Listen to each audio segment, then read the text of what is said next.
Today is the day that we're going to try to get the trusty Nitro trusty again. Well, what happened here, I'll zoom in and show you. The damage is not very clear, but right here there is a crack that goes up like to and through this circle. The reason it looks all like the paint is gone and it looks too hot and such, that's my fault. What I tried to do is I hit it with steel wool to clean off the surface, and then I found this like brazing rod that I was hoping would serve as a temporary like patch over the crack, and it would keep me in the air for the couple weeks it took to get my parts. It didn't work. As hot as I got this, the brazing wire, like it would melt it, but it wouldn't like tin it and really soak in, and you could even just flip it off with your hand. So that idea was no good. I ended up getting a spare paramotor, and now I shouldn't be grounded anymore. But according to UPS, I should have a new motor today. So we have to take a lot of parts off of this and then put them on the new motor. So while we're waiting for UPS to come, my friend Ross and I, we're gonna take it apart and make some progress.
All right, so the good news is everything came off pretty smoothly, really. No broken parts that I know of. The bad news is we're ahead of schedule, so we still don't have the other motor. We'll figure out what to do with ourselves. It's here, baby, it's here. The UPS guy Been running out to it. just arrived.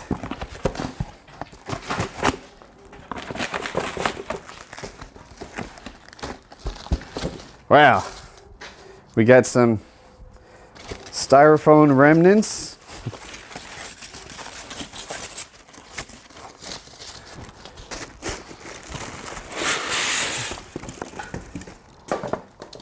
We have a mess.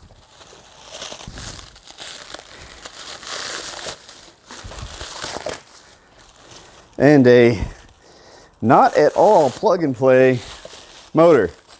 Needs about 60 things put back on it from the old one. But it is fresh and new. Look at that.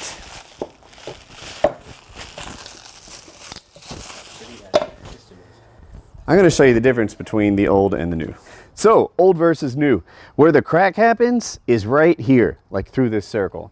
And one of the changes, I don't know if it's intentional or not, but this circle, you probably can't tell, goes down, so it gets extra thin there. And this circle goes up and it gets extra thick there. The other major difference you're probably spotting is these two ridges exist, whereas they don't exist on the old one.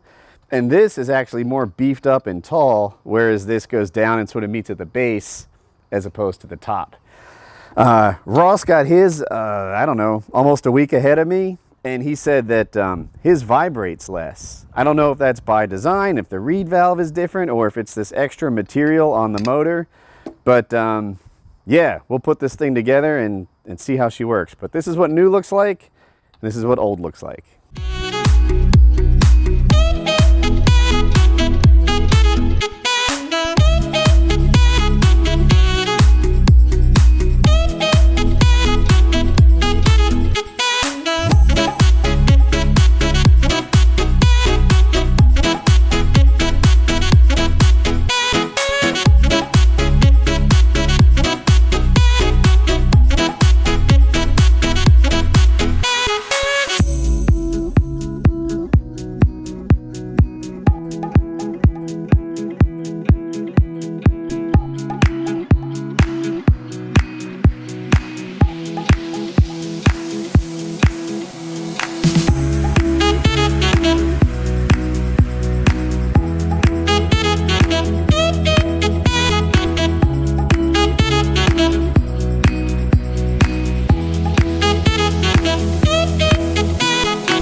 So now I have what is practically a new air conception. The exhaust is old, you can see it looks old, but this is new. All the bottom end inside it is new. This head or cylinder is new, and the piston and piston rings inside it are new. This head is old, and the cage is old, but all the moving parts are new except for the pulleys and I guess the carb. But the carb I rebuild, seems like, all the time. So I showed you my first start on the Scout. I'm going to strap this baby on and show you my first start on the air conception.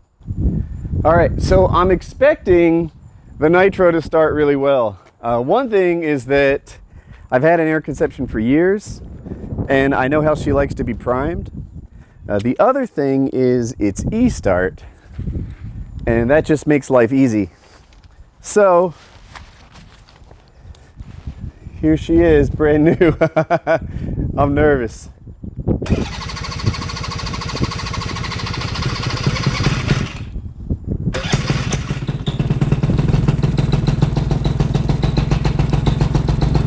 The idle's low, but I don't want to like pump it because let's get some lube in there. Let's get her cooking.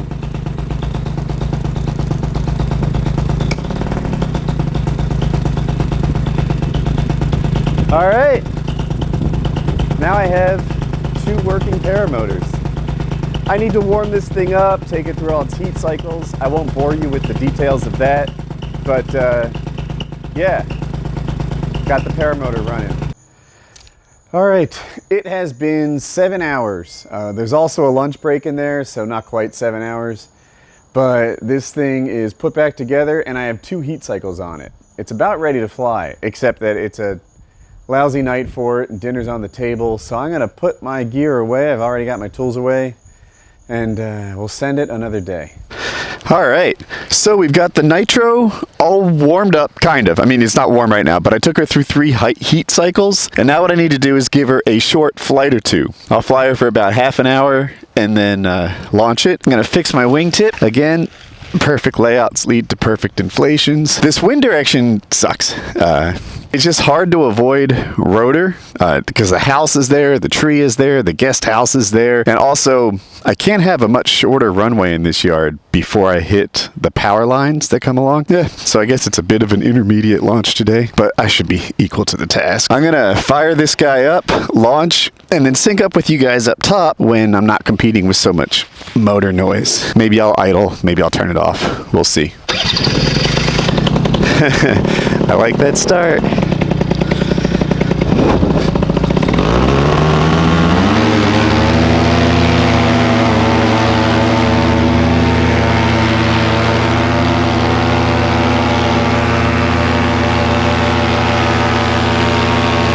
And away we go!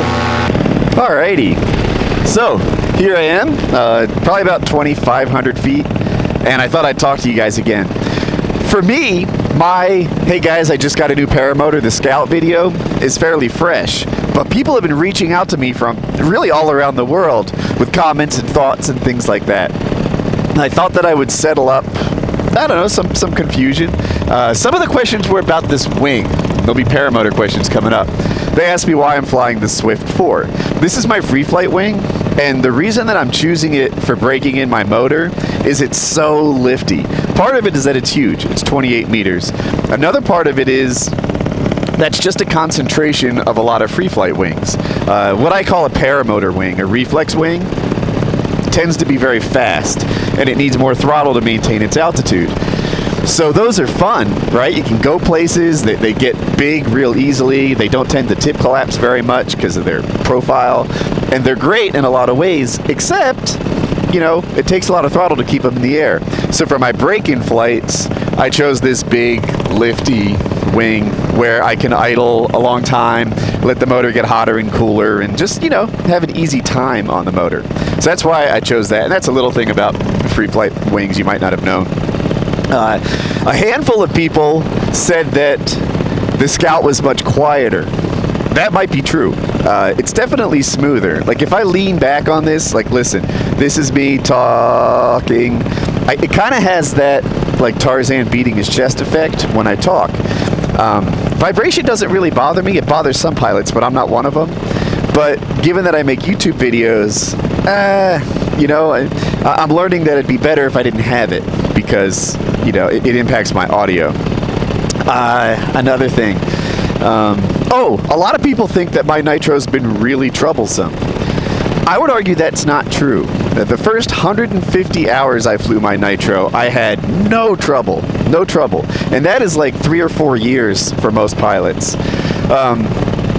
And then at about 150 hours, you know, things would pop up here and there.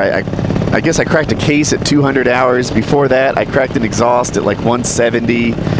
And those were the big things. Sometimes people look at problems I have that aren't the motor's fault. Like when I replaced that head, I found like gel in that fuel. I don't want to say my paramotor was sabotaged. That seems conspiratorial. But I think I bought some bad gas, and it made the motor run without gas and without lube, therefore, and that was the problem. And you know, a great warranty service solved all those problems. But yeah, anyway, my Nitro was really flawless for about 150 hours, and then between 150 and 240, I started having some issues. I had the old style case, as you know, and I'd cracked that. They replaced it not with the new motor, but with the owner's motor, because they didn't have new motor parts in stock. It seemed like a great deal, like, for everybody involved. I get flying fast. I hate to be down, and you know, they get it solved. But it turned out that I guess that motor was about 40 hours away from cracking itself, and you know, like those are the brakes. Now I have an actual new motor behind me. That's pretty amazing warranty service, I would say. But yeah, I like my Nitro. Don't get it twisted. A lot of people feel like I left that camp. That's not the case. I probably will sell the Nitro. That's kind of the current line of thinking. Then I'll have a Scout and a Tornado, and that's that. If you're a new pilot, I still maintain the Nitro as one of the best choices for anyone under like 220, 230. When you break that, you should probably be looking at something based on a Moster 185 or a Tornado, if you're a bigger guy like that. So those would be ideal choices. But the Nitro is nice because it's lightweight, kind of makes you more athletic, right? The example I use a lot is, imagine you had to do some mildly athletic task, like jump off a kitchen chair or jump off the second step, right? That's a non-event to you right now. But if I gave you a backpack that weighed 86 pounds, suddenly that'd be a thing. You know, you're like, man, can I do this? Can I bend my knees and make it not such a big jump from a whole chair? You know, with an 86-pound backpack, you're thinking it through and planning it. Now, this thing weighs 42 pounds. Call it 50 with some fuel in it, like a landing amount of fuel. 50 and 86 are different. You know, that difference helps, and that's why I like the Nitro for a new pilot. So that's that. But I'm getting to be not a new pilot anymore. I'm getting to be a guy that really likes to go to 3,000 feet and then back down to 1 in his little acro runs, which makes me a nicer candidate for like a Moster 185 based machine or the Tornado. So those are the places that I aspire to be. And with those two, I shouldn't be grounded anymore. That's the line of thinking. Man, see, this wing doesn't sink. I feel like if I was on a smaller, faster wing, I'd have to get up by now. People say that the Scout's much quieter. I don't think I finished that thought. Part of it is, I think that it might be. You know, that this will be a good test. You can compare this to that. But part of it is the wing. I was able to talk at low throttle, like I am right now, because you don't sink all the time. Whereas a lot of times when I talk to you guys on my faster, more agile wings, I have to hold more throttle. And it sounds like this when I'm talking to you. So being able to idle and talk is kind of a feature of this wing. And I don't know, you know, when I first got this wing, I guess I wasn't that excited about it for paramotoring. I felt like I needed something more agile to get jiggy with it. And now I guess I've grown a little better at figuring out what different wings need in terms of inputs. So I can go big on a lot of different wings. I don't mean to pump myself up too much, but I can go big on most wings. And it's just a pleasant, kind of larger, carvy style as opposed to a fast, like whippy type wing, like a free ride or a carve or something like that. They're all good. It's just I've come to appreciate both instead of just one. So that's a thing. But anyway, I still like my Nitro. People are reaching out to me like, sorry about all the trouble you've had. I'm like, I've had some problems, but like, get back to me when your motor has 250 hours and see if you haven't ran into anything yet. I think you will. All paramotors have issues. That's why you need to have your landing zone picked out all the time. That's the nature of it. So yeah, I would still recommend an air conception, especially if you're newer to the sport, or maybe you don't fly a ton. Like one thing that's really common in paramotoring is people have been doing it for, I'll say 4 years, but they've just reached 150 or 200 hours. So because they don't fly a ton, they never really leave that like beginner intermediate stage. You fly once a month and you're not accumulating the kind of airtime that helps you get good. So for a guy like that, it's nice to have a light motor that helps you do well. Light's a big deal. It's not the only deal, that's for sure, but it matters. So anyway, I don't know. I feel like I have to clear the air because a lot of people got it twisted. Thought that I didn't like the Nitro. That's not the case. I really like the Nitro. But when I got the Nitro, I was a 15-hour pilot. Not 50, but like 15, and it was a perfect choice for me. Now I'm, I think, a 290-hour pilot. I'd have to do the math because it's a couple different motors. But, at coming on 300 hours, I think I'm looking for something that has more power. So I can easily go to like 3,000 feet and then, mess around.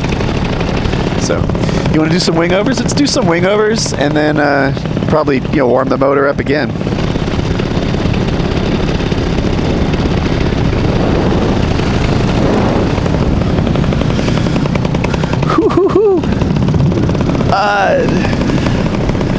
Didn't quite. There we go. Now the timing is right.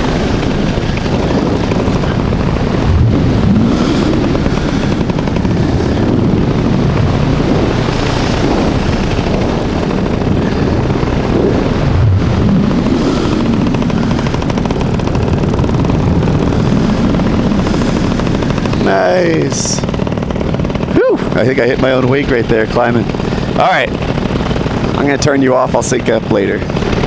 So I'm coming in for a landing, and I'm gaining altitude, even though I don't really want to. So I've learned something about that just recently. I thought I'd pass it on to you guys. Maybe you're new to midday flying. If you're flying around and you're gaining altitude against your will, you have two choices, a good and a bad one. The bad choice is what I did not too long ago, which is to like wing over and spiral and force your way down through the thermal. And if you do that, it kind of guarantees that you're going to land in bad air. That'll be a challenge. On the other hand, if you just chill and accept that you're going to be in the air a little longer than your original plan, then the thermal can cycle through, pass on, do its thing, and you can land in better air. So that is what I'm doing right now. Well, that's not a great sign. The wind is switchy enough that it got tangled around the pole of the windsock. Nice day you picked, Woody. But it's going to rain like the next 5 days in a row, so I was anxious to fly. I'd love to get down right now because I like the wind direction. It's much different than I launched in. But, we'll get down when we get down. You get what you get.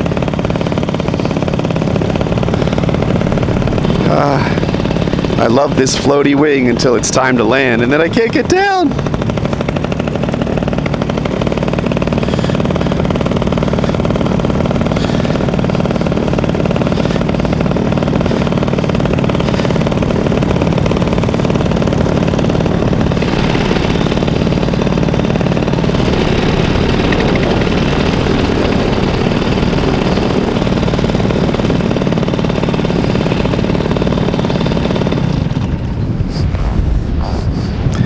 See if we can nail this landing. Oh, got a little lift. Anticipate the sink. There it is.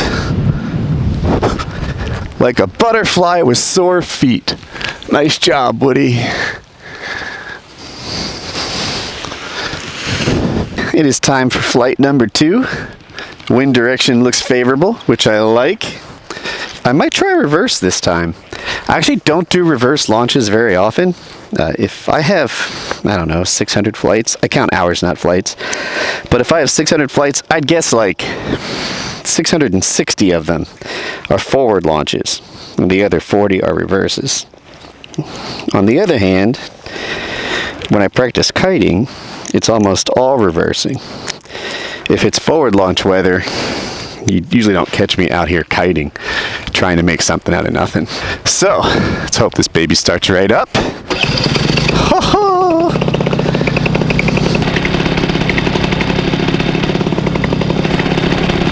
Maybe I can do this.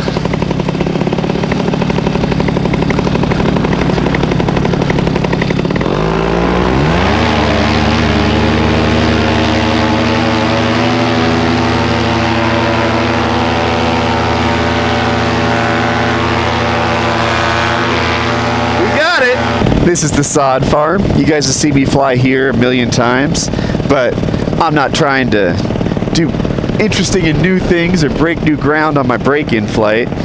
So I'm just gonna get jiggy with it a little bit and lose some altitude. The whole idea of the break-in flight is to warm it up, cool it off, and give it some time to run. After these 2 30-minute flights, I'll feel more comfortable taking long flights and knowing that everything is good. After this one, I'm going to do a thorough post-flight check with a wrench in hand and just make sure that we really like everything about her. This wing takes so much more outside brake than like a reflex wing. And she's really responsive to weight shift. Sometimes when I watch other people do wing overs, I look at where their head is in comparison to the carabiner. And I'm like, are you even weight shifting, bro?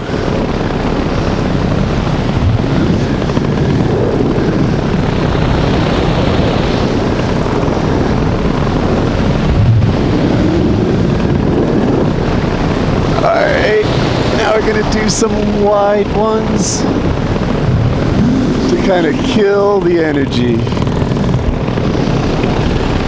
There we go. Yeah, if you finish your wing overs in a spiral, which, don't let me fool you, I did that for like a year. But if you finish your, not a whole year, but if you finish your wing overs in a spiral, you probably don't have good control of your wing overs. Something about wing overs just tend to accelerate. You know, they get bigger and bigger in each one, or at least that's what happened to me as I was getting going in them. So what would happen is I'd do a weak wing over, and then a mild wing over, and then a bigger wing over, and then what to me seemed like an extreme wing over, and then it was like, oh my goodness, I only know how to go bigger, I don't know how to go smaller, I'm doomed.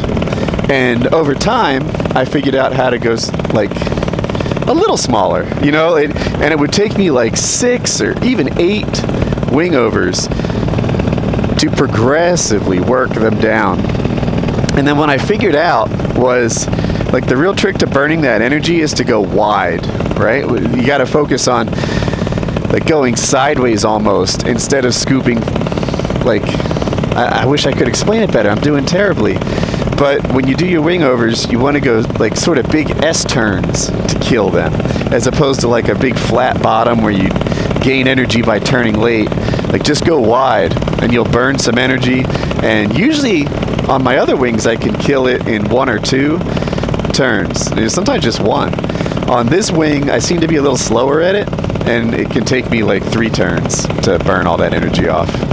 Anyway, speaking of burning, I'm almost burnt all my altitude. So I'm going to gain some, and I'll sync up with you guys probably as I come towards landing. We're coming in for landing number 2. Just got bumped there, which leads into my next topic perfectly. It's bumpy out, so I'm coming in for a landing, and the wind's kind of switchy and the air's kind of bumpy. My experience is, if you hold a little brake pressure that these bumps don't have a big impact on the wing. I mean, you might jostle around a little bit, but if you just chill and hold some brake pressure, you're much less inclined to like take some big deflations or have any big problems. Where the problems can come from is when you let these bumps have a big impact on the pilot, right? If you're like, oh my God, you know, this is a dicey one. This kind of sucks. I wish that, you know, I wish I could somehow get out of landing, right? That's something I used to think as I was getting going. Like if I could pay $20 and have somebody handle this dicey landing for me, I would take that deal. And if you let the bumps put that kind of thought in your head, then, you know, that's the kind of thing that can lead to trouble. But if you just say, yeah, I got this, I can handle it, everything's fine, then you'll be in much better shape. So I'm trying to put it down kind of back here. I'm not going to stress my spot too much because it's not the day for that. Yeah, I'll go to the other side of the driveway. It's cool.